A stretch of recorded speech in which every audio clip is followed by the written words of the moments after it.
Well, bowling fans, thanks for joining us today. We're at Shorewood High School. We've got the finals of the Top Gun tournament, Dwight. We got the ladies practicing behind us for the first Eliminator match of the Top Gun, and we got some pretty good bowlers out there. Great setting, Phil. Just fantastic. What a great exposure for bowling, and these girls look really good. Yeah. Absolutely. Right now, let's show everybody how these ladies managed to make it to Shorewood High School for the Top Gun Finals. The SpareTime Top Gun girls qualifiers consisted of 8 bowlers seated into a bracket, bowling 2-game total pin matches. The girls qualifier in the Berlin Bowl came down to Kristen Delano of Franklin High School, with a nice conversion of the 2-7 split there, against Sydney Woda of Greenfield High School. Sydney struck early and often to advance out of the new Berlin Bowl qualifier, 440 to 349.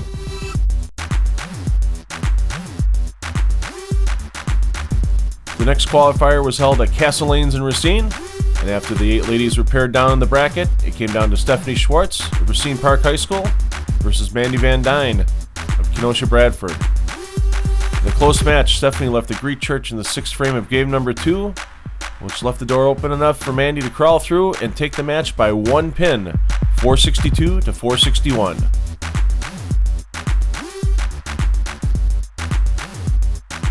The last SpareTime Top Gun qualifier was held at Grafton Pub and Bowl in Grafton. After the 8 girls battled through the bracket, it was Lelena Evans from Grafton High School against Michele Marquardt from Kewaskum.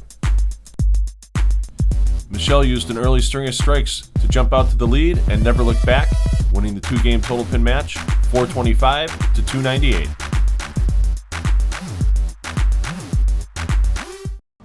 Well, Dwight, we've had a chance to watch the ladies practice. They're going to get started pretty shortly. Any favorites you got coming to mind early in practice? Well, I think all the girls have very strong games, Phil. I'm not going to say one's better than the other. I think Amanda and Michele have the stronger physical games, but anything can happen in a 1-game match. A lot of great bowling on the lanes. Coming back with the Eliminator match. Lots of merchandise on the line from our sponsors. 900 Global and High Five gear on the line. So join us back from Shorewood High School for the girls' Top Gun Finals in just a couple of minutes. I have a lot of viewers that ask me, why do you have so many of your tournaments at Castle Lanes? Well, Castle Lanes is a center that has an exceptional atmosphere. The charm of being in a Northwoods cabin while you bowl, an attentive staff on the lanes and in the lounge, all the big screen TVs and a free Wi-Fi hotspot, and being named in Bowler's Journal as one of the 95 places to bowl before you die, you have to bowl at Castle Lanes. That's why we love Castle Lanes, and you will too. The girls eliminator for the 2012 SpareTime Top Gun, and Dwight, low bowler eliminated out of the 3 girls here. We've seen this format used on the PBA Tour this season, and this should make for some exciting bowling. Absolutely, Phil. It's a little hectic at times to keep track of the score, as we would be when we're watching the Pro Tour on TV, but we'll try our best here. Yeah, we'll keep our graphics guy busy today. Don't worry none about that. We'll have a couple little keys on the graphics we'll point out to the viewers to let them know what's going on. And Sydney just comes up a little light with her first shot, leaving that 2-pin. Yes, it was interesting watching her in practice, Phil, and the first thing that popped out was how much she's changed her release from, let's say, about a year ago. She used to bowl against my daughter Ashley a lot in a lot of the same leagues and tournaments, and she used to spin the ball pretty bad, and it's interesting to see her staying more behind the ball and working hard on her release. Michele Marquardt starts out with a strike. See a little sigh of relief as she's coming back. Sydney and Michelle's first time on TV with us in the between this tournament and the Youth Challenge Series tournaments you've seen before. Amanda Van Duyn, her friends call her Mandy. She's been on a couple of our events. She's made the Midwinter Classic with her Kenosha Bradford team this winter as well. I'm sure this is a big change for all the girls, Phil, and the biggest one obviously is the above ground ball returns and just the setting. I mean, it's pretty tight in the small building here in Shorewood High School. Yeah, the confines of the lanes here at Shorewood High School, but not too many problems with them during practice. You can see the ladies were making adjustments. They were adjusting to the oil pattern. It's a modified house pattern. We've seen if a bowler gets the ball outside, it's not guaranteed to come back like we see on a lot of house patterns. Yeah, no, it's not. And again, it's also wood lanes, and a lot of the girls today, a lot of the kids today in general are bowling on synthetics, and so ball reaction from wood to synthetics are a little different, and so it takes a little time for the kids to get used to that. Yep. And as you can see, the bowler that's behind in danger of elimination will have the red colored score sheet on the screen when we pop the scores up. So right now, if the game were to end, Sydney would be eliminated. Another shot and a little overcorrection, I think, from frame number 1 for her. Well, again, that could be the wood and just getting used to the wood. Wood will have a little stronger transition or change of direction compared to synthetics. The reactive balls, Phil, are going to also read the imperfections in the wood along with the oil. We're on a smooth, hard panel like a HPL 9000 panel or Brunswick panel. The ball's just going to read the oil and give you a little bit more of a smoother transition. Wood, you'll see more of a stronger transition. So with that, Sydney covers up her spare. Michele with a good shot. Just a little bit of a weak 10 pin. Needs to move way to the left on the approach. Watching the girls warm up, Bill, in practice, I thought Michele and Amanda would be the two favorites. They had a little bit more stronger physical game, but I was quite impressed with Sydney's work on her release. The other thing that Sydney's got going for her is her mental aspect of it. All the girls in practice were very focused. Not one of them was cracking a smile. I mean, they're taking this very, very serious. Oh, yeah. I mean, a lot of goodies on the line. If they take the Top Gun Championship today, you get that 900 Global Train bowling ball. You get the jersey from High Five Gear. You get 2-ball tote bag from 900 Global, some other goodies from EFX Bowling and other sponsors. So, yeah, a lot of prize stuff out there, merchandise prizes out there for the young bowlers today. And you can see in this shot right here, Phil, you can see those dark boards down lane. That's the first thing that I saw for a wood lane is typically you'll see a lot of those dark boards in the heads, but not typically down lane 40-45 feet. And that can change the ball's reaction. And again, there is a prime example of the lane conditions going cross alley that there's a little oil carried down already, Phil, just from the practice. Yeah, and it's a relatively new surface here at Shorewood High School. Yep, they just did the resurfacing over this past summer, and they only really get a lot of play with house balls and tame equipment. So these bowlers come in with a little more aggressive equipment. They have a nice, fresh back end surface to use. Sydney used it well there. Yeah, and that's you could see the ball hook up when it caught the dry, but what happened on the other shot was it caught a little bit of that carry down already, and that could just be from the practice that we gave the girls and the boys before the taping actually started. And Michele, it's a little left out of her hand and lucky to just leave the 3-pin. And I don't think she was distracted by the bowling ball coming back up the rack. As you mentioned earlier, Dwight, these over-the-top ball returns, something these kids haven't seen before. You would think, Phil, that you'd have to catch that out of your peripheral vision with your left eye. You're going to the line trying to keep your mark and your eyes focused on the mark, and here comes a ball right next to you. Now, when I used to bowl on them, you would eventually get used to it, but this is a brand new setting for the kids. And that just another pull dead left for her. She did move to the left side of the approach.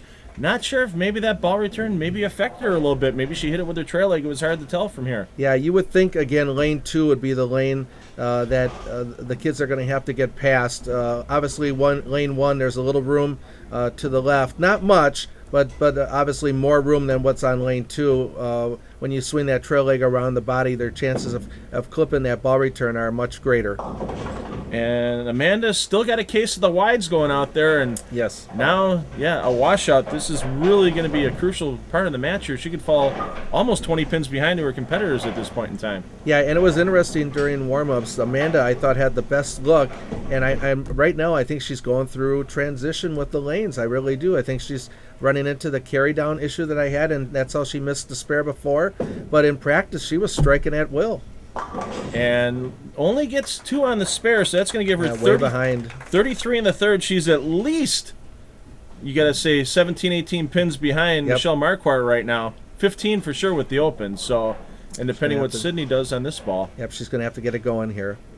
Sydney Woda, all the young ladies styling those nice High Five Top Gun jerseys. Yeah, Want to thank beautiful. Todd Molbeck and his staff at High Five Gear for getting us those jerseys in a hurry, and a double for Sydney early. And that's big, Phil. You don't have to finish first, but you don't want to finish last in this match to get to the finals. Yep, just like it is in the Pro Tour. I would think at this point the kids are mainly focusing on their own score. When we get closer to the 9th or 10th frame, I think you'll start to see them peeking at the score sheet, as we see on the Pro Tour also. With this format, things are going so fast that the only thing that you really have the time to focus on is just hitting your mark. And Michele with another weak 10 pin on lane number 1. That's 2 shots in a row in the pocket. Needs to make that little adjustment to kick the 10 pins out. We've seen the ball here. You can carry quite well hitting high flush, but you get that little bit light in the pocket or a little bit wide to the pocket. And with the ball speed these young ladies have, they can't get the 6 to grind out and take the 10. Correct. And the last 2 by Sydney have been dead flush 10 back, and obviously she has carried. And you can see with Amanda here, she ends up having a little pre-shot routine. She's trying to create a free loose arm swing. Try not to grab it at the bottom, so she does that little practice swing before she starts. I like that technique, and there's a beautiful shot by her. Absolutely. You could see that ball was easily 3 boards to the left from her last couple of shots out there, and got that ball to face up properly into the 1-3 pocket, and the 6 kicked out the 10. Yeah, in the practice, they could get the ball back because, again, the back ends were a little bit, and they are still snappy in certain spots, but there's also a little bit of carry down starting to form. Sydney gets a little wally there, Phil. Absolutely, and with that three-bagger. Early 3-bagger, really going to get out to at least a 20-pin advantage over her opponents. So, catch-up time for the other girls. Exactly. Michele Marquardt, not a lot of time. She gets up there, she's focused on what she wants to do, and that's another shot left out of her hand on lane 2, and that is going to be a very tough conversion with the 3-9. Yeah, and you can end up seeing, Phil, this is definitely not a cakewalk shot for the kids. That, again, a little bit of a miss right isn't going to come back, a little miss to the left, and it's disastrous on the left side. So, yeah, you got to, I mean, it's not an easy pattern out there. It's not impossible either, but it does force you to throw good shots. Yeah. Pattern's about 40 feet in length, you can see, and that's just another shot left off Michelle's hand. She's just struggling a little bit on lane 2, and at this point in time, if Amanda can get a strike here in the 5th frame, she could get out of that cellar and put Michele into the elimination spot. Yeah, I mean, you're going to have a lot of jostling going around here on who's in the lead and who's not. I thought at the beginning, Phil, in practice, I thought the shot was curly like second arrow or just to the right of second arrow, and now I'm seeing it trying to move more in. Rolls up to the pocket nicely. Beautiful shot. Gets herself out of the cellar. That puts Michele Marquardt into the elimination spot as we get to the commercial break. Ladies are going to bowl through the commercial, and Dwight and I will be back with the 7th frame here from the Top Gun Eliminator at Shorewood High School in just a couple of minutes.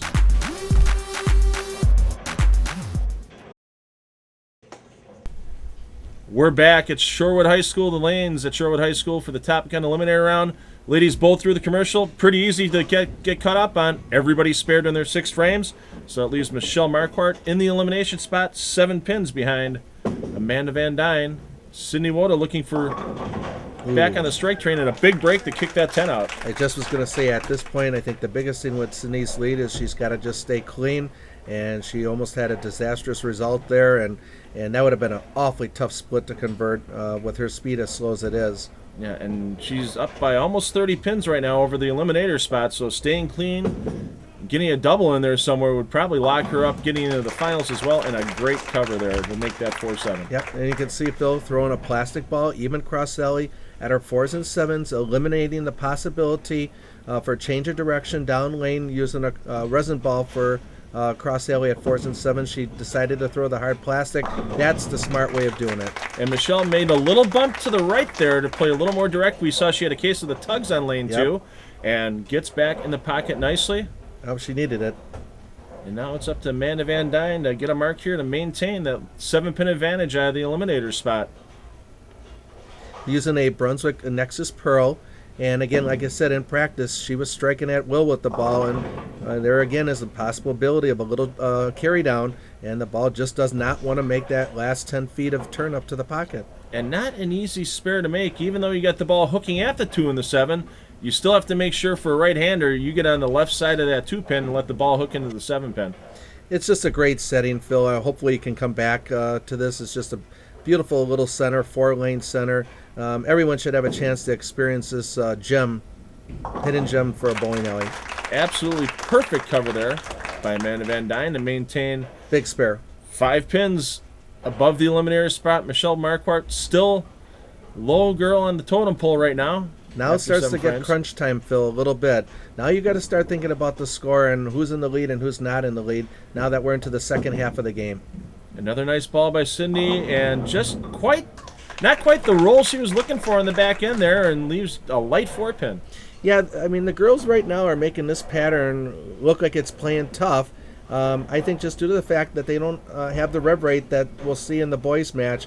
And so you got to be a little bit more precise. And Sydney out of the 3 are probably making the best shots at it, and she barely covers the 4-pin there. And you can see there's back end on the lanes here. I mean, that was a polyester bowling ball, which normally doesn't hook. And it gave a good 3 or 4 boards of hook for her there. Want to thank our friends Rob Wagner and family down at Trophy Athletic for the plaques the winners today will get. They got some nice award plaques. We get all of our awards for the U Challenge series from Trophy Athletic as well, so make sure you support our sponsors. Great shot at Michele there. Big double there, timely double. And that puts Amanda, no matter what she does here, into the eliminator spot. Look at that ball just roll up nice. 5 blows right into the 7-pin. Yep. And again, a little history on the place. Actually, Phil, we found out that it actually hasn't been used for a couple of years.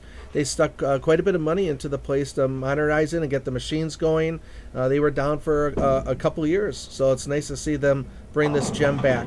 And there's the prime example of there's oil on the outsides here. Oh, yeah. Plus, it came off her hand a little quick, and you see Mandi shaking her head there going, yeah, that wasn't my best effort. And this Tough is, spare. yeah, Yep. it's you basically have to be right on the head pin to make this. You're not going to get any deflection without a 3-pin there. And to get all the way back through to the 5, the 1, 2, 5, 8, 9.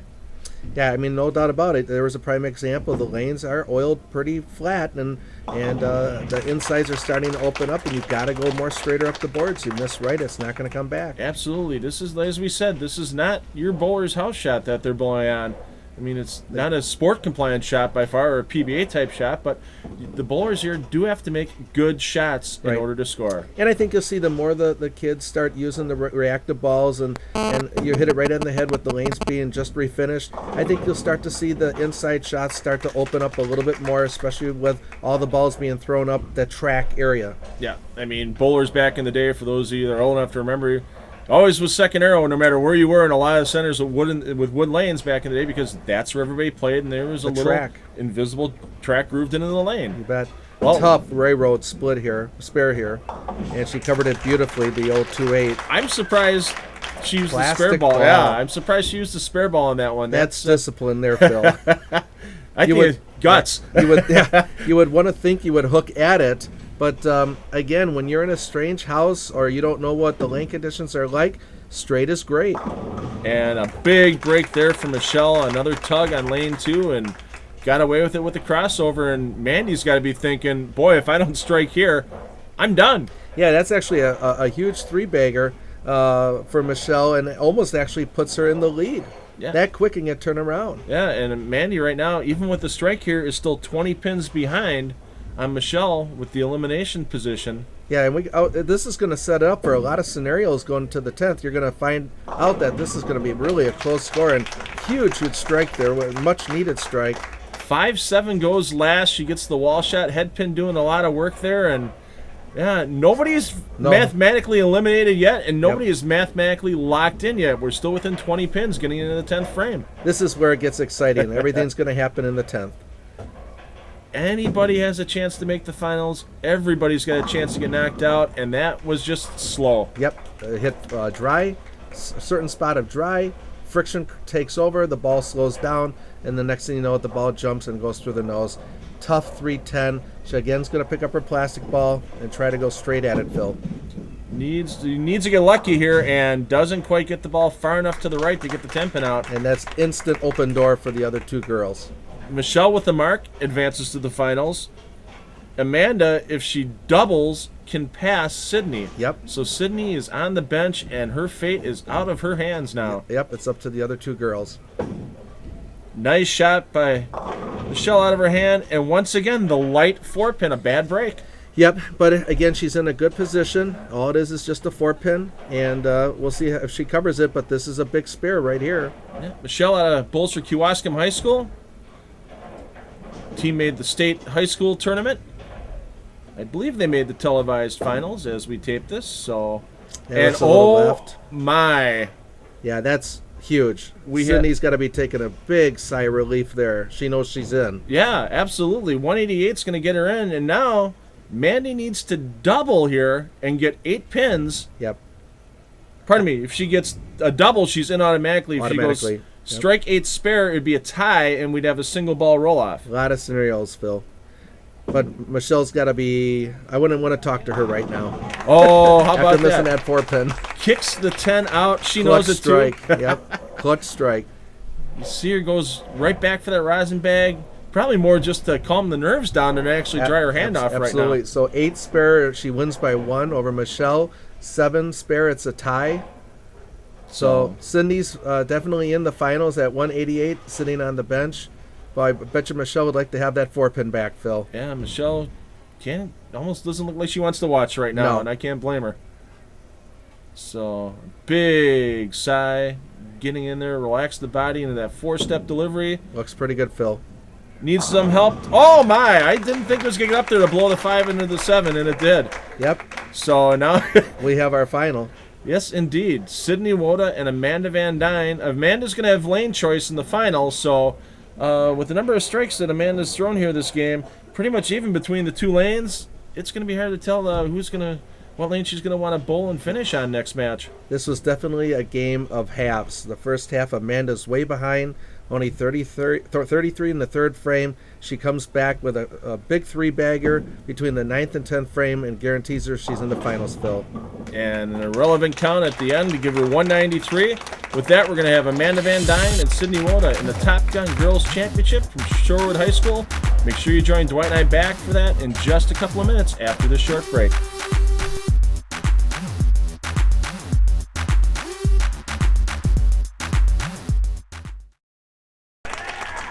All the bowling balls, towels, bags, everything on the line here for the SpareTime Top Gun Girls Championship.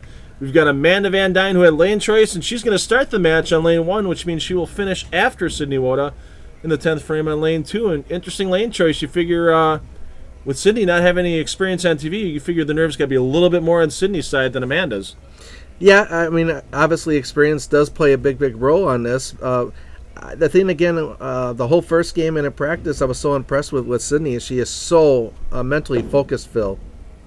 And that ball rolls up a little too hard and leaves the 4, 6, 7, and pretty much take the 2 here and run in the first frame, right, Dwight? Yeah, not a real quick, good start for Amanda. She just ended up hitting that track just a touch early, and the ball took off. And you got to start thinking, if you're in her corner, do you start trying to get her to bump in a little to the left, Phil? Maybe after that shot. I mean, the bowlers did get to practice a little bit during the commercial break, and maybe she thought she found something during the commercial break to kind of help her tame down lane 1, and guess what? It still hooked pretty high on her. Well, again, Sydney on the bench watching that happen, she's got to be thinking as soon as they get up there, it's going to be pedal to the metal. You see Adam Todd, one of our boys qualifiers you'll see in the Eliminator in the next match, scouting out the lanes already. I know Riley Smith's in the crowd scouting out the lanes, and Lucas Krueger. Able to get that 4, 7, 10, and twice now in the 2 matches, she's able to get that 10 pin out at the last second. Her philosophy, Phil, going in, Sydney's philosophy is she wanted a slow, easy ball, and she wanted to play the second arrow, and she's definitely keeping the slow, easy ball, that's for sure. But how long is that going to hold up? I would have to assume that she's going to have to move in or pick up her speed a little bit because the track is going to start forming. Yeah. See the bowlers styling their Top Gun towels along with the Top Gun shirts, and want to thank High Five Gear for everything they've done with setting us up for looking good on TV today with the shirts, towels. Just love the setting, Phil. There was a great pan shot that our great camera guy did, and you could see the crowd, and they have the benches. Great for viewing, just for spectatorship. And once again, on lane 1, we see the bowlers get a little bit past the 1-3 pocket, and you get that weak 10 pin on lane 1. But she's filling frames, and it's early, Phil, and so she's leaving herself some easy spares.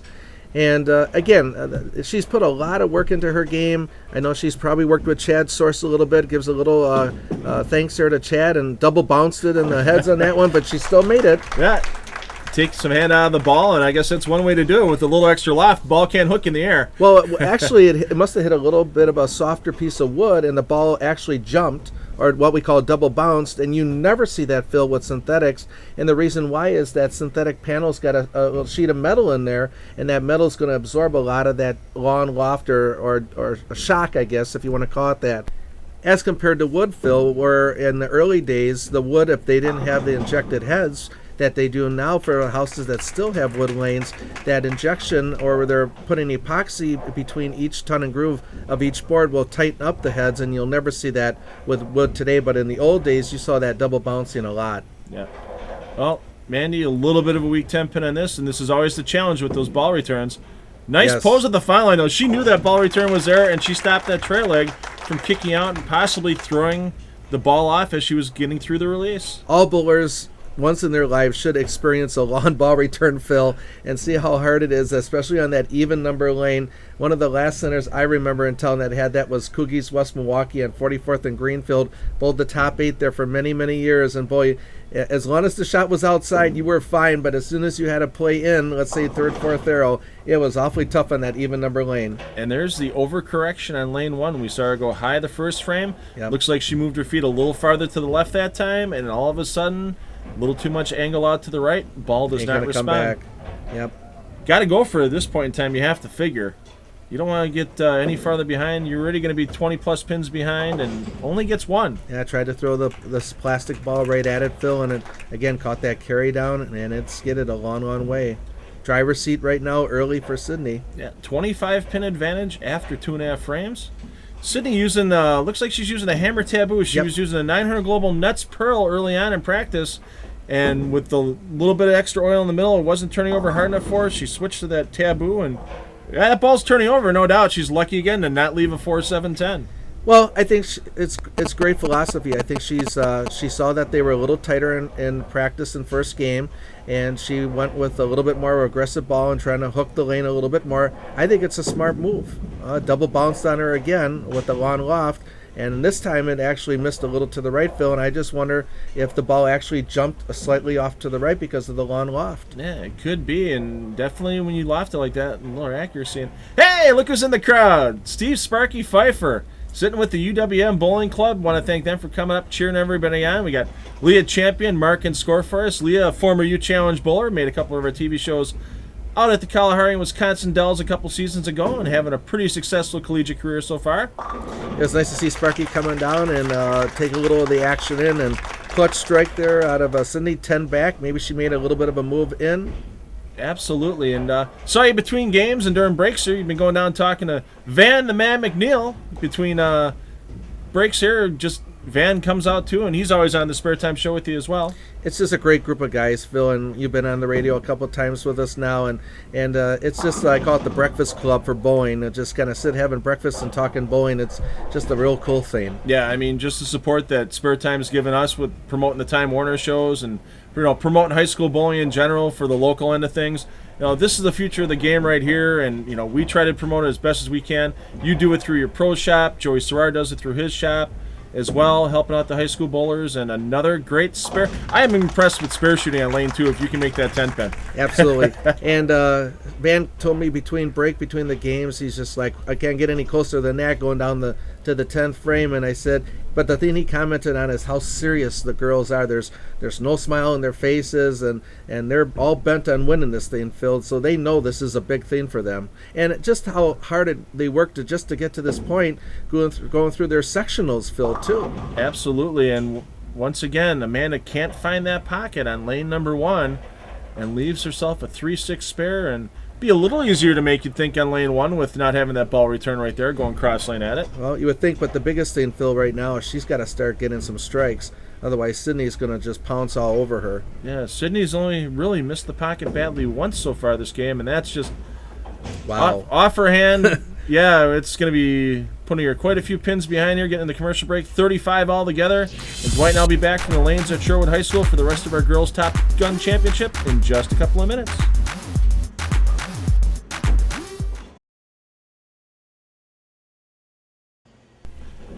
Halfway through the Top Gun Girls Championship here at the lanes at Shorewood High School.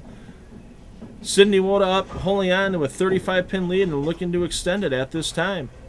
Working on a strike in frame number 4. Looks pretty good off her hand and shreds the rack. I don't know what weight ball she's using. I got to assume it's a 14 or a 15, but she got a beautiful little wally there, Phil. Yeah, talking to her during practice today, she uses 14-pound equipment. So pretty good pin carry for a 14-pound ball. Look at her shred the rack. Absolutely, and the dynamics of these bowling ball cores nowadays, you don't need to throw 16-pound equipment like you had to do in the 1960s and 70s to get the tremendous pinfall that we see nowadays on these TV shows. Great point, Phil. And then the other big thing, too, is if you remember Sydney, let's say from a year ago, how hard she's worked on her release. And look at that, just 10 flush back, beautiful 3-bagger. Amanda better get going pretty quick here. This is going to be over early at 45-pin lead. Yeah. I want to thank Eric Thomas and the entire staff at 900 Global for sponsoring this event as well. The winners of the boys and girls division are each going to receive a 900 Global Train bowling ball and the jersey that comes with it. And every bowler that made the TV show today also received a 900 Global 2-ball tote bag. That's pretty much the nicest tote bag I've ever seen. Is it too late to get into this tournament, Phil? I think even if we cut our ages in half, we're still too old, More right? than that, Phil. At least for me. Me too. I didn't have these perks or benefits when I was in juniors. Yeah, I mean, we couldn't do it without the help of our sponsors. I mean, you know, we get out there and contact the sponsors, and a lot of work to be done, and we get the support from pro shop guys like you that help spread the word. And, you know, we end up putting this tournament together in about 3 weeks all together between myself, you, Sparky, and Van, and we got ourselves a nice little first showing here, I must say. Yeah, it sure does. And again, I think this is the cream of the top in terms of having it in this setting. I just think this is such a great setting. And there's a beautiful double to get her back into it, but she's still way behind Phil. Yeah, I mean, Amanda's going, I'm not dead yet. Down 35 pins. I mean, Sydney's... Hello, I'm still here. Yeah, exactly. Yep. But her maximum score right now is only 210. And if Sydney were to just spare off the sheet, she'd be in the 200. So Sydney here, another couple of strikes can really put some pressure on Amanda at the end. Again, looks good. Right over her mark. You know, she's getting into a nice groove now. Those last couple of shots on lane 2 have been dead right over about 12th board. And big 4-bagger there, Phil extends that 45-pin lead again. You know, for those of you that watch the PBA Tour, we'll have to call it the Rob Stone Memorial 4-bagger. Yes. We're not going to call it the other thing that Rob did. Well, you know, Rob's no longer with us, you know, in bowling. I'll have to do his soccer, I believe. It's his big calling. Yes, indeed. But he'll live in memory. The years he gave to the tour, yeah, I don't think anybody's ever going to forget all the commentating he did over the last 5 or 6 seasons on tour. And a rare mistake to go wide on lane 1 for Sydney. We've seen her go high a couple of times, but not wide. And tough spare, too. Yeah, she used a plastic ball last time in the Eliminator match, and she looks like she's going to go back to it again. I'll tell you That's what. guts. Oh, no doubt about it.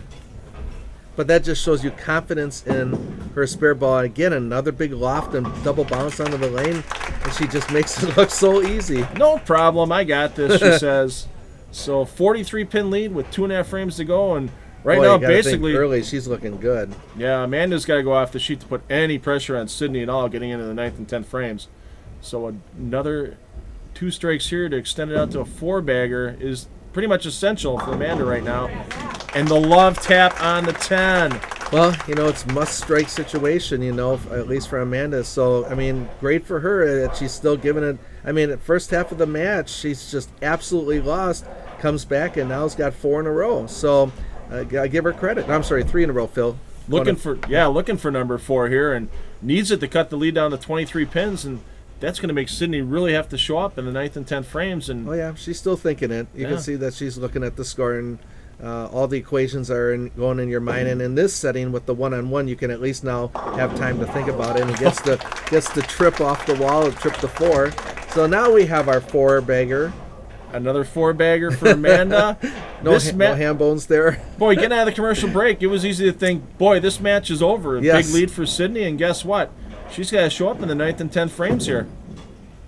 Little right of target, and oh my. Yep, she knows she got a break. That was a dinner bucket, I think, for a little while there, and everything just fell over.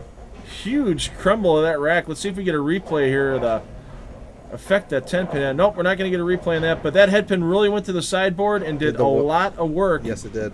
On that. Now needs a spare and 8 pins, thanks to the stats guy for getting it up on the screen right away. So that helps our job a little easier there, Phil. Yeah, adding scores sometimes not my forte. I hope you pay him well. Yes, indeed. And that's going to sit in the pot. Oh, I thought it was going to go high, and she sat with 10 flush straight back. Yeah. And that is your Top Gun Girls Championship winner, Sydney Woda.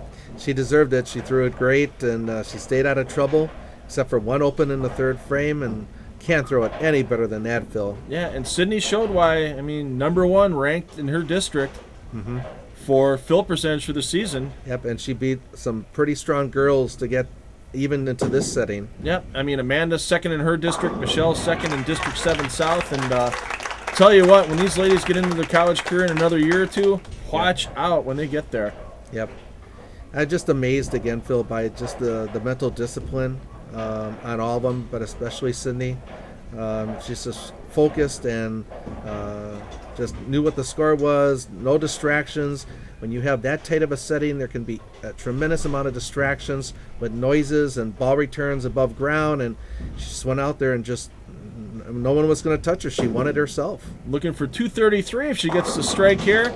A little bit of a weak 10 for 232, but Great game. not too shabby. First 2 games on TV, $188 with 1 open only in the 10th frame, and then 232. And I'll tell you, we'll have to ask her when she's done how bad the nerves are going, because maybe they're settling down now and she's done. I don't even think the nerves are down yet that she's won the title. Yeah, it's just amazing if again how Amanda could be just simply lost the first 5 frames, and now she's got 4 in a row, trying to extend it to 5, and probably will get it now that she knows the nerves are over. And sure enough, it comes real easy when you know that you're eliminated from the match. Again, beautiful strike, and this is the Amanda we saw in practice, throwing a lot of strikes. We saw her with the District 3 qualifier, District 3A qualifier at Castle Lanes, and had to throw some clutch strikes in that match to get by Stephanie Schwartz to win the title for District 3 and get to the Top Gun Finals here at Shorewood High School. And she's probably going, can I get the first 3 frames back right now? Yeah, no, there's no doubt. Yeah, unfortunately, sitting at 60 in the 5th and going off the sheet, looking at 210 here if she can strike out. So yeah, that 4-bagger by Sydney in the 4th through the 7th frames were a really huge changing part of the match. Absolutely. Well, with that, match is wrapped up. We're going to get into the boys eliminator match here, save a little time, get to a commercial break, and join Dwight and I back from the lanes at Shorewood High School for those boys finals in just a couple of minutes.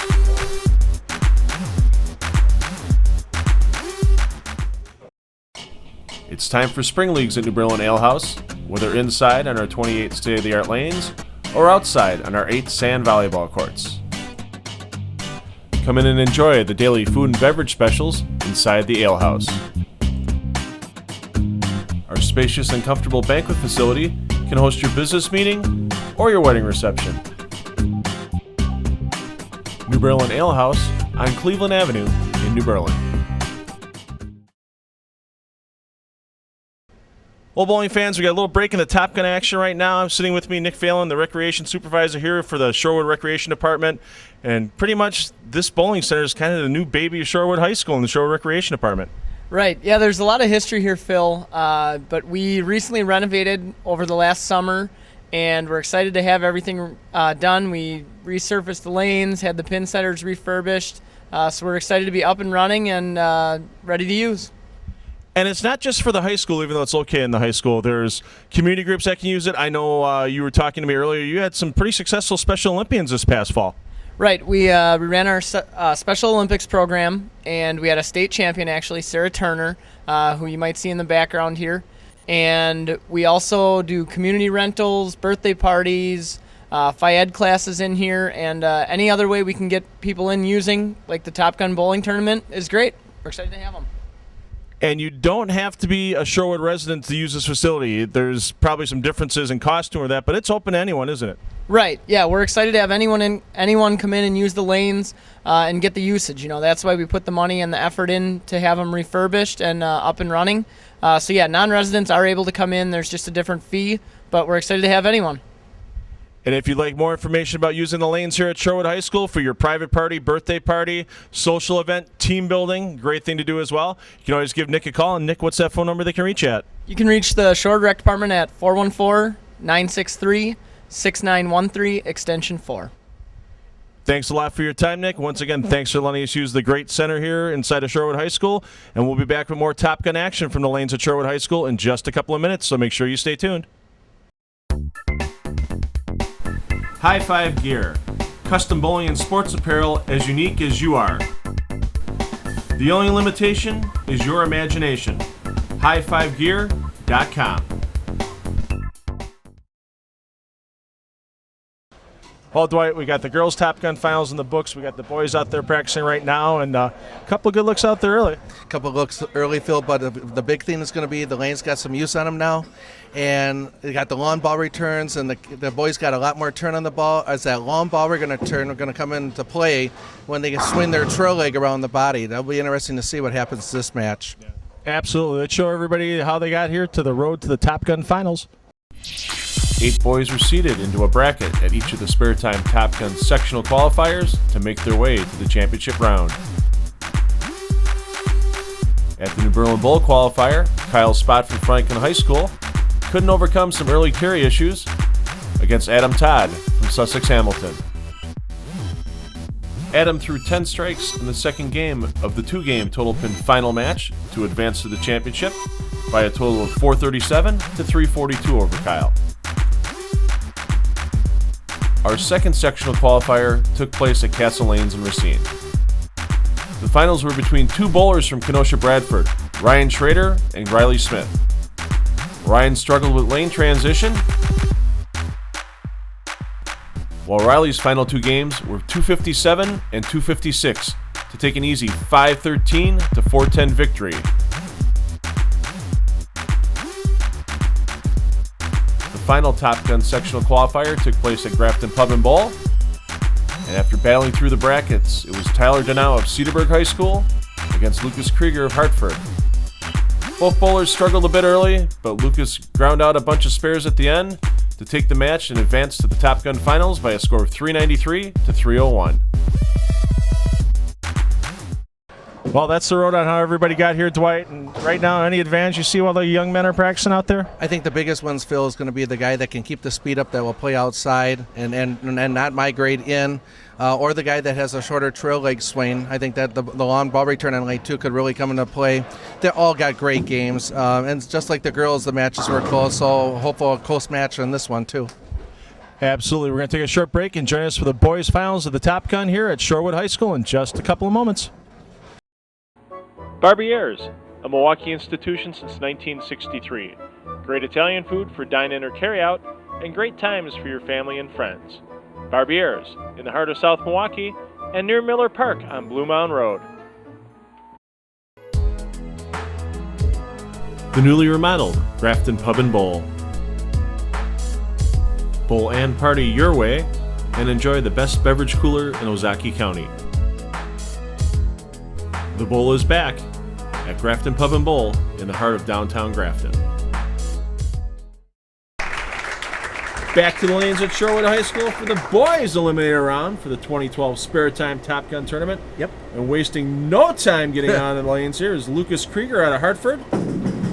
All the boys, Phil, look pretty good in practice, and we're lined up pretty good. And again, there's a classic sign of the lane starting maybe to form a little bit of a track, and look at how quick that ball takes off when it does sniff a little dry out there. Yeah, and as you said earlier, with these wood lanes, when the ball does get friction on them, it hooks a lot more than a synthetic surface. So, yeah, when it gets a sniff of dry, it's going to make a left turn for these young men. And Riley Smith, we've seen him bowl for Kenosha Bradford this year at the Midwinter Classic. They won the team title there, and once again a little bit high. So as we saw, the bowlers were practicing behind us during a little bit of an intro we had there, and bowlers kept trying to move left, but they can only move so far left, and it's either going to be release or equipment changes here for them. Absolutely, Phil.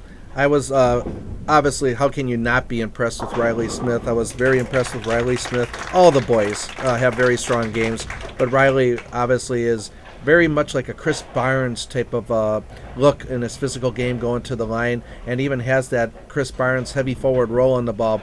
Obviously very, very impressed. Adam, obviously, I think he's going to have the biggest advantage just because his speed is so fast.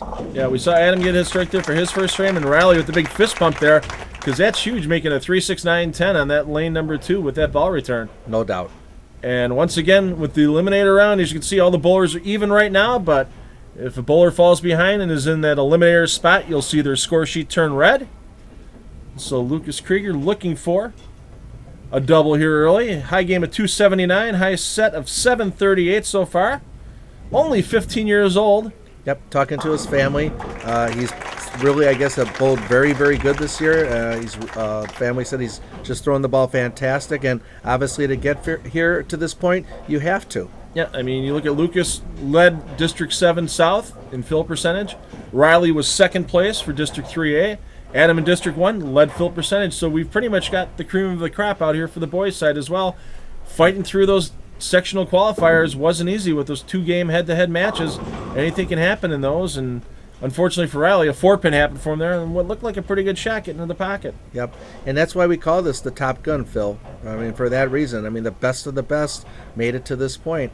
Realizing everyone has their given day, but I mean, these kids worked really hard through qualifiers to get to this point in each division. And the hard one for Adam, he's just throwing ropes out there, and Yep. tall, lanky kid, it's easy for him to get some ball speed back there, and the up-the-back release that he's using right now isn't going to allow a huge change of direction on the back end. As long as he can keep that speed up and be accurate, Phil, I think he's going to have the greatest chance today, just because that ball return will not come into play with him on lane 2, because he's going to be able to stay far enough right. So Riley right now 1 pin behind. Actually, they're working on doubles, so he's at least 11 pins behind his opponents here. Getting into the third frame, you see Lucas taking a little extra time. Interesting thing I saw with Lucas on his game when he was warming up, Phil, is he clips. He must track very high, and you can see he's a little pre-tilted, but he clips the thumb hole or one of the finger holes, almost like a full roller type of format. But they had his ball drilled conventional 3/4 rollers, so he must be a little bit of a thumb clipper with his track because of that little early tilt. But it was interesting to hear the ball kind of thump a couple times while it was going down the lane. Yeah, if he comes up the back of the ball, obviously, the straighter your hand comes out of the ball, the better chance you have to track over a thumb hole or a finger hole. And Riley gets himself lined up nicely there. No chance of tracking over anything but the 1-3 pocket on that shot. Yeah, extremely impressive game with Riley. Again, extremely contemporary, almost Pro Tour-like abilities. Being a coach, avid fan of bowling, how can you not be impressed with Riley Smith? So Lucas, long 4 steps to the line. Not easy to get that 9-pin out of there. And he does it. 2 great spare conversions by Riley and Lucas so far when they've had those sleeper 9-pins there. Yeah, I like his ball choice. He's using a damage, which is going to be a good ball for him and allow him to stay right again. And I think all the kids are freaked out a little bit about playing too deep against that ball return. Adam's just getting it by with his high ball speed. He's using a 900 Global Break Pearl, and I think that, again, is a great choice for him.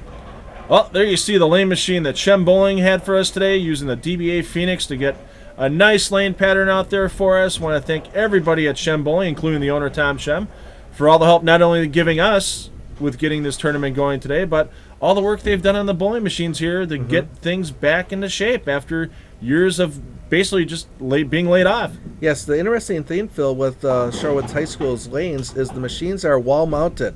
So for a mechanic, you can't actually even work on them from behind. You have to work on them from the top or from the front. Yeah, and that's because when they put these lanes in back in the 50s, they didn't have bowling machines yet. All you had was the pin boys back in the day, and that's why when they put the machines there, the only place they could go, because they couldn't go through a hallway, had to put them against the wall, and a nice double by Riley.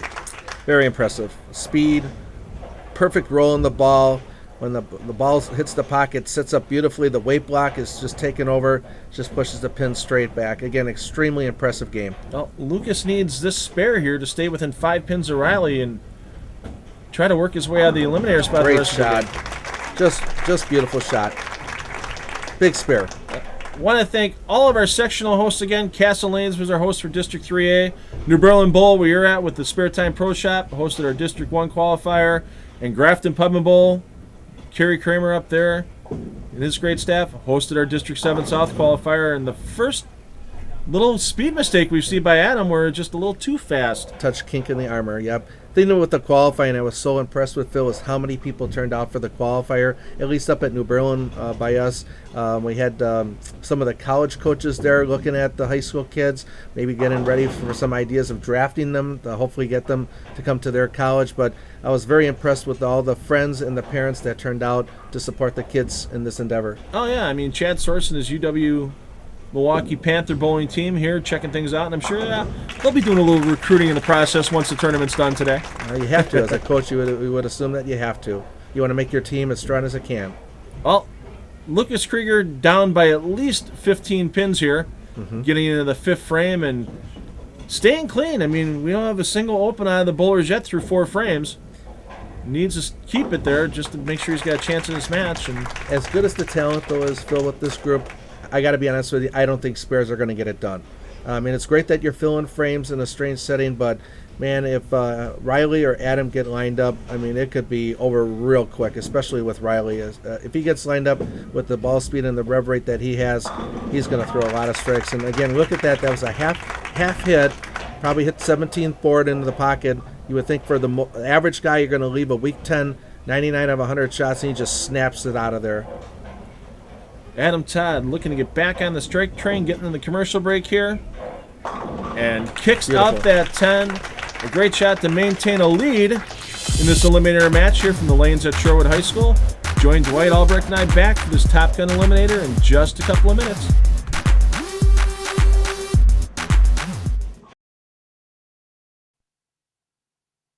Well, Dwight and I were talking during the break, and we went back at a little video here, and you can tell the difference between the old-fashioned bowling ball that you see in the front there and the new bowling ball on the back on how they wobble on the way back. It's just amazing the dynamics of these cores nowadays, Dwight. Yeah, and the other, again, being a pro shop operator, Phil, when you put a high dynamic weight block ball in a ball spinner that's spinning the ball 300 revolutions, it can actually, depending on the size of the weight block, actually shake the ball spinner too. So when you watch these balls come back from the ball return compared to a little 3-ounce weight block that's in a plastic ball compared to a 5.5-pound dynamically charged weight block and a big weight block ball, yeah, I mean, it almost looks like it's going to come out of the track and end up in the gutter somewhere, but somehow it stays in the track on the way back. But it just shows you how big of an influence these cores are. Well, Lucas gets a strike in his 6th frame. Riley matches him as well, and him and Adam Todd, the two front runners here. Riley actually takes the lead with that strike. Lucas down by about 30 pins right now and really needs to get on the strike train in order to get back and not get eliminated going into the finals. Yeah, just like I said, I don't think Spares are going to get it done.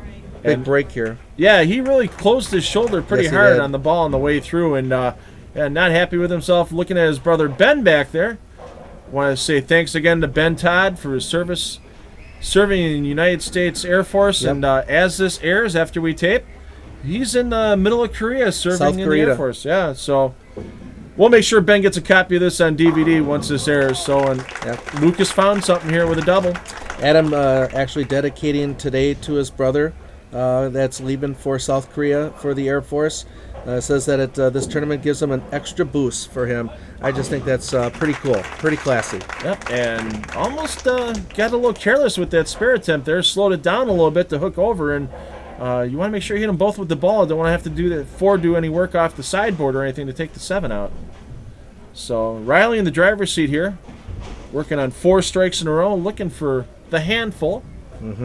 He is a striking machine, Phil. When he gets lined up, again, just watch his positions of his head and his shoulders, his body at the finish. Everything's nice and level. Just torque the rack. Yeah, there's nothing left of that rack there. No. 5 in a row. And you can tell he knows he's going to hit that ball return with his trail leg on the way through the shot. Just stays relaxed with it. Doesn't try overturning anything. Relaxes off his hand. And he's playing in the environment and adapting well. Yeah, we talked about the mental toughness of the girls. We look at the mental toughness of the boys. Again, the ability to adapt to this different environment, which they've never bowled on or practiced on.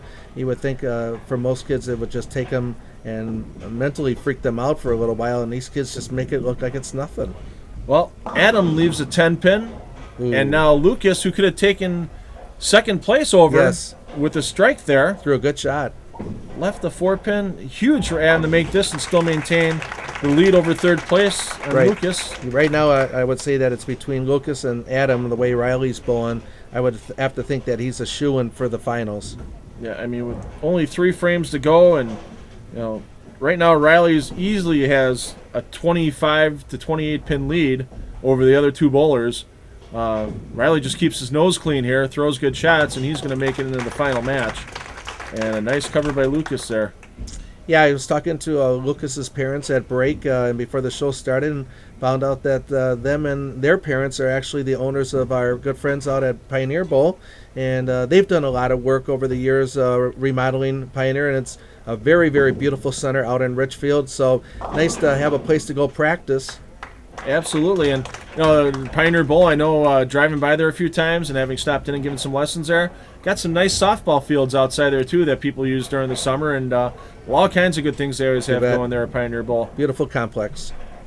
kind of light 4-9 there for Riley. Adam looking to get back on the strike train, and High Hardwin gets him through. Yeah, I mean, that's the biggest thing with Adam is it doesn't take long for the ball to get down the lane.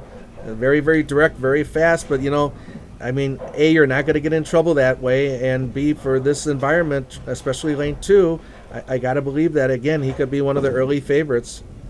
Riley hooking across the lane. Got to avoid that chop on the 4-8, and he does. Yeah, not taking the Sydney's route in terms of throwing the plastic ball, which is more conventionally what Riley does, hooking at it, but you got to be careful for the chop.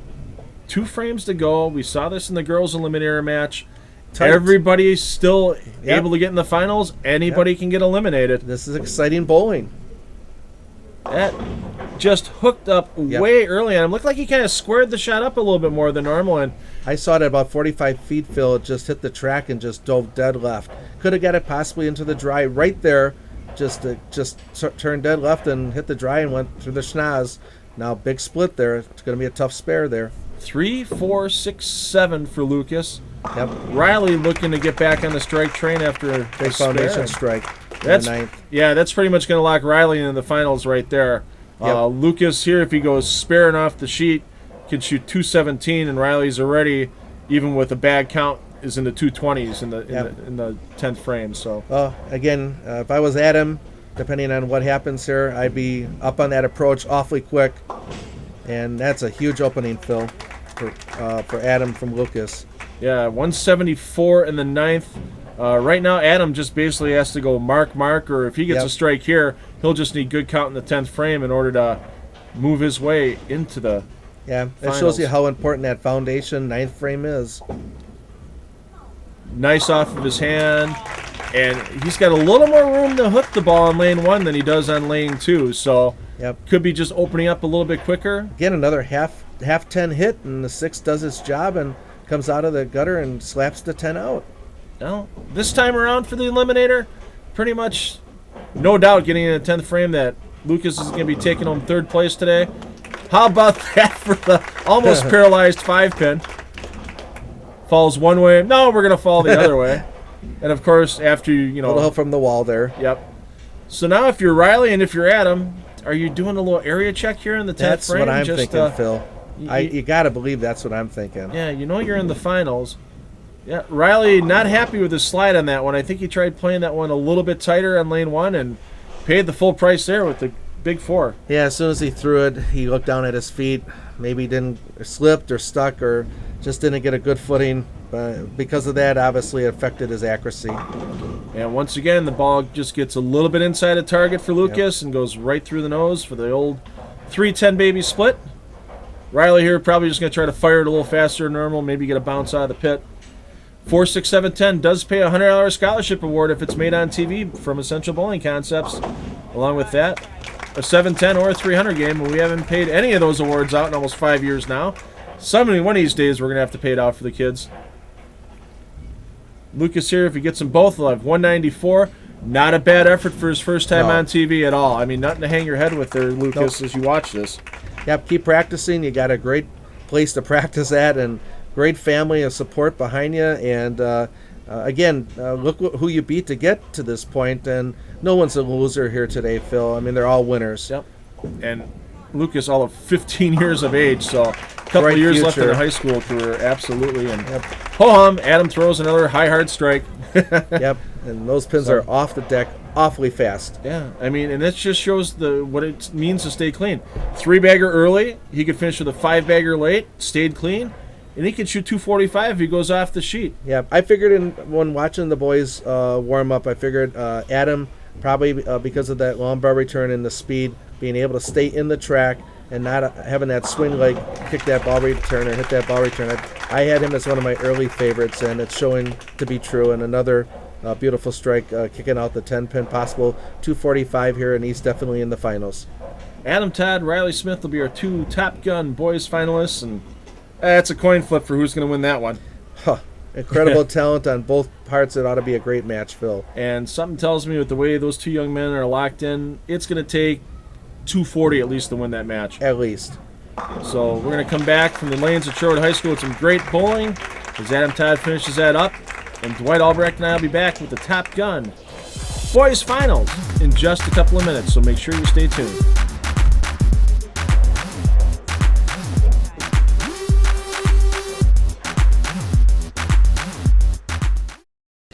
I have a lot of viewers that ask me, why do you have so many of your tournaments at Castle Lanes? Well, Castle Lanes is a center that has an exceptional atmosphere. The charm of being in a Northwoods cabin while you bowl, an attentive staff on the lanes and in the lounge, all the big screen TVs and a free Wi-Fi hotspot, and being named in Bowler's Journal as one of the 95 places to bowl before you die, you have to bowl at Castle Lanes. That's why we love Castle Lanes, and you will too. All right, bowling fans, you waited all day for this. The SpareTime Top Gun Boys Championship between Adam Todd and Riley Smith. And Adam Todd's going to start us off on lane 1. And I think we're going to see a lot of strikes in this match. We saw a lot in the Eliminator as well. I think the track is starting to form. They have the swing area now. I think there's a little hold in the middle. And that could have literally took out 20 instead of 10 pins. Yeah, something just barely snuck by that 7 pin on that first ball there. And I think a head pin maybe went straight up in the air. Could have been. Did a tomahawked it out at couple the end. Cartwheels, a pirouette, and away it goes. Yep. So ought to be a great match. Ought to be a high-scoring match. I think the lanes are opening up to both of them. I think they're smart enough to know to play a little bit more in and get into that track. And again, look at that half 10 hit and just slaps the 10 silly for a beautiful strike. Yeah, I mean, Adam Todd's using a 900 global break, an older ball. Riley Smith using a Hammer Vibe. He won at a Hammer Youth Challenge tournament back last year at Harbor Hills Lanes in Port Washington. Another ball that's very tame, not overly aggressive. These kids nowadays know how to match their equipment to the lane conditions. There's no doubt about it. Yep, I think Riley actually made a ball change in that first match. I believe he's using a Gray Pearl Freeze. I saw him throwing the freeze, and again, that's going to be a little bit more of a taller weight block to give him a little bit more push. Kind of a charcoal gray freeze with orange lettering. I was talking to him between break and was watching him in practice, and this ball's setting up really beautifully for him. Absolutely. He starts with the first 2 strikes. Adam working on a strike. Once again, the winner of this match today will get a 900 Global trained bowling ball and that jersey, courtesy of our friends at 900 Global. Winner of this match also gets a High Five jersey, in addition to the one they've already wearing here on the TV show, courtesy of Todd Molbeck and all of our friends at High Five Gear. And a little bit of a wall shot there. How about that? A little hand slap, too, showing a little emotion. Got to like it early. And we got a little noise coming out of the back here in lane 2. And yeah, we're not getting the ball back here. We're going to take our commercial break for this game right now, so make sure you come back and join us from the lanes at Shorewood High School for the rest of our Top Gun Championship in just a couple of minutes. All right, we're back at the Top Gun Finals here for the Boys Championship. The noise was more than a little noise that we had on lane 2. We've got a little mechanical problem that would take too long to fix, so what we're going to do to get by the rest of the show, we're just going to have the bowlers bowl on lane 1 and finish out the match instead of delaying everything. And we've got Riley Smith up in his 3rd frame and leaves a little bit of a weak 10. Well, there was a little bit of a time for the breakdown, Phil, and they could have got both a little bit stiff, trying to figure out what's going on in 2. We didn't give them much practice to get back at it, so they could be both a little stiff. And again, this is where that mental toughness comes in. You've had a break, the machine broke down, and now you got to get your mind back into it, and covers it real nicely. But it will be interesting to see if Adam also maybe comes out of the break a little stiff also. But this is just going to be basically alternating shots on the same lane. So yeah, and with that, since Adam Todd did want to bowl and finish after Riley did, we kind of changed the lineup a little bit, so that Adam's going to bowl second every frame from here on out, and a nice response back after that 10 pin by Riley. Yep, again, wasn't affected by a little bit of the lawn break and takes an early 11-pin lead. I think this is going to play into both of them's corner, now eliminating lane 2's ball return issue. Obviously, you got more room if the lanes do start to break down and you do have to move in. You got the ball rack there that could possibly could swing your leg around and hit, but you're going to at least have a little bit more room there. So Riley looking to get back to striking here in frame number 4, and 10 flush straight back in the pit. You see how beautiful that one's set up, Phil, how the weight block set up right before it hit the pins. The ball just stood up just beautifully, and it's going to push this pin straight back. Both the boys have just incredibly great games. I'm very impressed with Riley's roll on the ball. Again, it just stays behind it so beautifully. Adam looking to get his own 4 in a row here. Almost leaves a 9-pin on that shot. Hold 9, early 4-bagger to start. Again, the biggest thing is with Adam is he's just power exemplified all the way around. A little earlier timing in the second step, lets the trail foot come off the ground at the end. But again, he's young enough and strong enough and wiry enough to get away with that. Obviously, when he gets older, like me, he'll have to start working on a little bit better positions at the finish. But right now, he's just turning and burning. Riley Smith looking to get back to stay within 21 pins here. Much more contemporary with his form at the finish. Keeps the trail foot on the ground. Phil, this is going to be a great match. And I'll tell you what, when your opponent's pushing you, you have to stay more mentally focused. It's not like you can go, okay, I can try something this frame, or you can do let it. Relax. I can do it. Yeah, you can do it. I can do it. You're gonna strike. I'm gonna strike. Yeah, you can do it. I have to do it. Basically, is where it is right now. Because if Adam leaves a 10-pin and spares right here, it could be a tie match again. Oh, kicks the 10 out. 5 in a row for Adam. 5 to start. Pretty lined up with both of the boys. It's all going to be coming down to, I think, who carries. Yeah, and we've already seen, just the 1 10-pin by Riley so far. 10 great shots by both young men, and they just have to keep pushing it. Yeah, exactly. Come out of that break and just strike what they're doing. It's just something to watch. I mean, that's why these young men are here with the Top Gun, because they're gunning it out there, and just a little bit behind the head pin again on lane fast. 1. Yep, almost left the 7. Could have been a 7-10. With the way that Adam's striking, Riley's already got to start thinking that I got to start matching him, otherwise this is going to be over early. Oh, right now, I mean, if Riley picks this up, he's down by at least 32 pins, depending on what Adam does on his shot in the 6th frame. And he's bowling great, but it just shows you that front 5 or early 5 by Adam can put you in a hole real quick. And the finite adjustments that you have to make in order to keep carrying in this game. We see it on the Pro Tour and the PBA telecasts all the time when you watch those. The little subtle adjustments that help these guys throw 240 and 250 on the PBA conditions on TV. On the spot, too. These kids are learning how to do that as well to make sure they don't lose their carry. Absolutely. And it happens so quick in a one-game match, Phil. That's the thing. And it goes over so fast. A half dozen in a row for Adam Todd, a 32-pin lead. Time to open up that 6-pack, Phil. For our kids, though, it's obviously a 6-pack of Mountain Dew or Red Bull or something like that. Sprecher root beer. Sprecher, one of my personal favorites, so we'll go with Sprecher for that one. So Riley Smith. Already in a must-strike situation, and it's the 7th frame. Yeah, 32 pins down. And it can extend if Adam gets another strike and saws the head pin over into the 4-5-7 zone and just takes everything out. Yeah, with the strikes that they're coming fast and furious, this match will be over very quick. And again, they're lined up. The lane has opened up to them now, and I expected this to happen with the kids getting the practice time. And now that track is forming in the wood, and the ball is just setting up to the pocket just beautifully. That needs to get a little help to hold. Wow, I thought that was going to creep high on him, and it was 10 flush back. He got that higher ball speed, Phil, and now he's got the front 7. So you talked that last match about that 300 game. You could possibly see one here, Phil. Well, he said he was going to dedicate this tournament today to his brother Ben. Maybe could it be? I'm not going to say yet, but there could be a very special occasion to celebrate if he gets a couple more strikes here. Well, so far so good. Again, Riley's got to think, what do I got to do here to get back into the match? Other than throw my opponent's bowling ball in the trash or something, and a great shot by Riley. And it's hard to keep yourself together when you got a 32-pin disadvantage when you're throwing the ball great. Yeah, all you got to. I've had 300s thrown against me. I've shot 300s against other people, and that's bowling. That's what it is on a one-on-one match. But all you got to keep doing when that guy's got 300 going against you is you just got to keep throwing strikes. Yeah, you saw the high five banner right there. You got to have a passion for the game. While they're wearing their high five jerseys here, Adam and Riley are showing a lot of passion, and there is 8 in a row.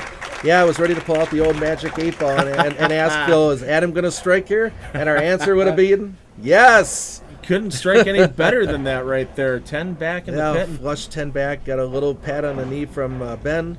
He's in a good situation here, 42 ahead, going almost into the 9th frame. Yeah, and you got to think having Ben in his corner a little bit's helping him out. You think? I think that's really taking care of a lot of the stress and anxiety. Yeah. of the whole situation. Another great shot by Riley. I mean, look at the roll on the ball. It's just beautiful, Phil. We can't say, no matter what happens the rest of this match, we can't say there is a loser to the Top Gun final. There's a champion and there's a second place finisher, because Riley is throwing the ball absolutely great. He could shoot 250 if he strikes out and possibly lose by X number of pins. Yeah, I was telling Sparky and Band between commercial break, I said, boy, this ought to be quite a final, and they both agreed, and well, look at what these two boys are doing for us here. How about that? 9 in a row. We've had that one other time on the U Challenge telecast before, and the young lady that did that, Leslie Johnson, watching on from the side with the UW Milwaukee Panther bowling team. So how about that? Maybe Leslie can come over and give him a little advice for the 10th frame, because Leslie threw a great shot when she had the front 9, left a ringing 10 pin. So well, I'm real happy for Adam. The Todd family is a great group of people, wonderful family, and just beautiful what Ben is doing for our country. And that 10 pin right there by Riley pretty much sealed the deal for Adam to walk away with the title here. But what a great scenario. It's almost a storybook ending for the Todd family, especially with Ben leaving for the Air Force. So Riley picks it up. His mom, Renee, Dad, Ron, cheering on from the crowd. Yep. Noah's sister, Rochelle, wanted to be here, but she's studying for some exams coming up in midterms at Carroll University, so she's in the physical therapy department there. And Riley was my early pick to win it all. I was the most impressed with his game out of all 3 of the boys, just because if you watch him real close, he just looks so much like a Chris Barnes going to the line in his forms and his styles. And the only thing I thought he could do is get past lane 2. He would win it. And when we made the move to lane 1, I thought for sure that he would walk away with it. But Adam has just changed the story on that. 237 for Riley, a great finish. And talking to the crowd back there, he goes, "What more can I do?" You can hear him. What more can I do? He threw his best game he could. And 237 is nothing to sneeze at, Phil. And now with the weather coming out, 10 in a row. Yes, we have Sparky in the crowd, so we could say that that's a Sarah Rash perfect 10, just for Sparky and Van. I smell restraining order on Sparky next time he goes to the World Series of Bowling out in Vegas. I do too. So, but how about that? You see eyes focused all the way through the shot, slaps it out. And now it's serious time. Now we got to get, the last 2 shots are the tough ones here, especially the fill. And he's set himself up for the 10 frames, so we'll see how he does in the 11th. Looks pretty good out of his hand, and just read a little early and leaves a 4 pin. That's exactly what he did. He just read a little early. I mean, listen to the crowd cheering for him. What a great run, Phil. Full house here at Shorewood High School cheering him on, and you could see he knew it was going to read a little early on him. Yep. The disappointment on his face, but you can see Riley cheering for him too. What great sportsmanship. Absolutely, and if he spares us up, it'll be a 289 game. Unbelievable effort here in the Top Gun Finals, Dwight. What else more can you ask for? Just a great final match, a great inaugural Top Gun tournament on both the boys and the girls side. Dwight and I are going to be back to interview both of the winners here from the lanes at Shorewood High School in just a couple of minutes, so please make sure you stay tuned for that. Buy the 900 Global train. Get the awesome jersey free, a $60 value. Go to 900global.com for all your details. Join Steve Sparky Pfeiffer, Dwight Albrecht, Van McNeil, and studio guests as they talk about the PBA Tour and local bowling every Sunday morning at 8 a.m. on the SpareTime Bowling Show, only on Sports Radio 1250 WSSP. Well, I'm here with the girls division winner from the Top Gun, Sydney Woda. And Sydney, first time on TV. How was it battling the nerves out there for you? It was absolutely terrible. That was the most nervous I've ever been in my life. But you looked pretty, she looked really calm out there throwing the ball. And then the last game, a little shaky early start, and then you strung some strikes together in the middle of that last game. That had to have you feeling good. Yeah, I kind of got my nerves to go away, but got the confidence back up. My question for her, Phil, was Michele has that 4-pin in the 10th frame, and she spares it, and Sydney's actually eliminated. What was going through your mind, Sydney? You're thinking, like, I got a second chance in life here? Pretty much. I was just thinking about that, and I was just like, that would have lost it for me. Let's take advantage and make it the most of the next game. Yeah. An awesome finish to both games. Walks out of here a girls Top Gun champion. All the goodies from 900 Global High Five Gear EFX. It's a nice little prize haul you get to take home. Thanks for bowling. Thank you. And now we bring in our boys champion for the SpareTime Top Gun tournament, Adam Todd. And Adam, get up in the second frame, you throw a great strike, and all of a sudden your ball doesn't come back. It takes a while to fix the machine. Then you end up only having to bowl on lane one. You're in a tight match. What ran through your mind at that point in time? Well, at that point, with the lanes being down and everything, I just knew that I had to keep up my game. Me and Riley were tied in the second frame, so it was like starting a whole new game. The question I had for Adam, obviously, is at the beginning of the show, we were with lane 2, obviously, with the long ball return. We were saying that the higher the ball speed would win at the end of the day, and it kind of got a break with the breakdown on lane 2 and then going to alternating shots on lane 1. Do you feel that also? You agree with me that the higher the ball speed had a better advantage out there with the lanes, especially with the high rev rates that they were starting to break down? Yeah, I mean, the shot I was playing was right down the lane. Riley was playing a deep shot. If you got it outside, it was going to come flying back, so I just tried to stay away from there. And how bad were the nerves going on the 11th shot? Well, I was shaking a lot. It would have been my fourth one, third sanction, or not sanction. They all count, no matter when you do. I don't care if it's 9-pin tap in a fundraiser tournament. They all still count. Yeah, it was really nerve-wracking. Great bowling, 289 finish. We were all hoping you get that 300. We'd see our first singles 300 on Central Bowling Concepts telecast, but someday, and I think you'll be the one shooting it on here. So I want to thank everybody that showed up today, the UWM bowling team. I want to thank our sponsors with SpareTime Radio Show, Dwight, you, Sparky, and Van do a great job every Sunday morning. 900 Global, High Five Gear, all the great sponsors. Join us for our next show, and parents, don't forget to take your kids bowling because they'll have fun for life. We'll see you again real soon.